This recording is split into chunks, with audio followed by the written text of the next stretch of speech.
ിലെ പാർട്ടിയും കേരളത്തിലെ പാർട്ടിയും തമ്മിലൊരു വ്യത്യാസമുണ്ട്. എന്താണ് എന്ന് ചോദിച്ചപ്പോൾ കേരളത്തിലെ പ്രോലറ്റേറിയൻ ലീഡർഷിപ്പാണ്. തൊഴിലാളിയുടെ മധ്യത്തിൽ നിന്നും തൊഴിലാളി നേതാവായ സ്ഥലമാണ് കേരളം എന്നാണ് EMS എന്ന് പറഞ്ഞത്.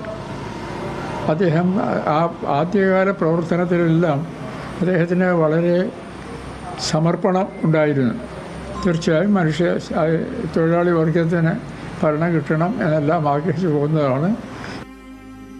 അദ്ദേഹം ഇടതുപക്ഷത്തോട് CPIM-ൽ ആയത്.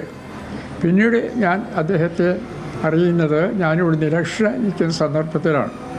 ഇവിടെ ഇലക്ഷൻ നിൽക്കാൻ അദ്ദേഹം എന്നോട് നേരിട്ട് വിളിച്ച് പറഞ്ഞപ്പോൾ ആദ്യം ഞാൻ അതിന് സമ്മതം ഒരിക്കലും മൊഴിയില്ല.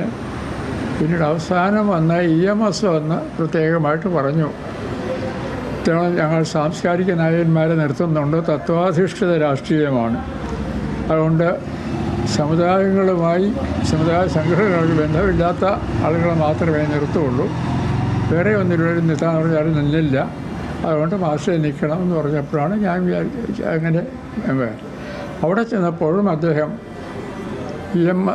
സെക്രട്ടറി അച്യുതാനന്ദനാണ് എപ്പോഴും അവിടുത്തെ കാര്യങ്ങളെല്ലാം നിശ്ചയിച്ചിരുന്നത്. പാർട്ടിയുടെ അംഗങ്ങൾ എന്ത് തീരുമാനം എടുക്കണം അതിനെ സംബന്ധിച്ചൊക്കെ അദ്ദേഹം ഇടയ്ക്കിടയ്ക്ക് വന്ന് ഞങ്ങളെല്ലാവരെയും വിളിച്ചു കൂട്ടി പ്രത്യേകമായ ഒരു വിശകലനം നടത്തും.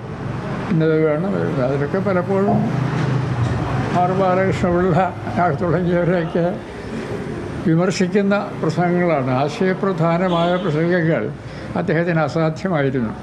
അതാണ് എപ്പോഴും ഞാൻ കണ്ടിട്ടുള്ള മറ്റൊരു പ്രത്യേകത. പിന്നൊന്നുള്ളത്, അദ്ദേഹം ഇലക്ഷന് മത്സരിക്കുമ്പോൾ എൻ്റെ അഭിപ്രായം അദ്ദേഹം സ്വന്തം നിയോജകമണ്ഡലത്തിൽ നിന്ന് മത്സരിക്കണം എന്നായിരുന്നു. അതിനു പകരം അദ്ദേഹം മറ്റൊരു സ്ഥലത്താണ് പോയത്.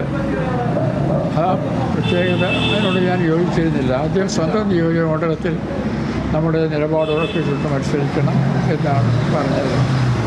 പിന്നെ അദ്ദേഹത്തിൻ്റെ വിമർശനങ്ങളിലും ചിലപ്പോൾ എന്നെപ്പോലെ ഒരാൾക്ക് സ്വീകരിക്കാൻ സാധ്യമല്ലാത്ത പദങ്ങൾ വരും.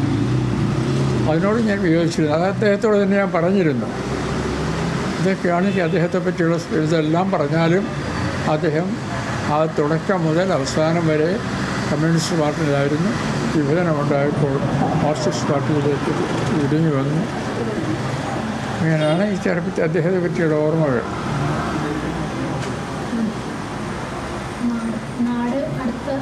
അടുത്തടുത്തായിരുന്നല്ലോ. BS-ന്റെ വീടും മാഷിന്റെ വീടും ഏകദേശം അടുത്തായിരുന്നല്ലോ. ഒരു 4-5 കിലോമീറ്റർ വ്യത്യാസമുണ്ട്.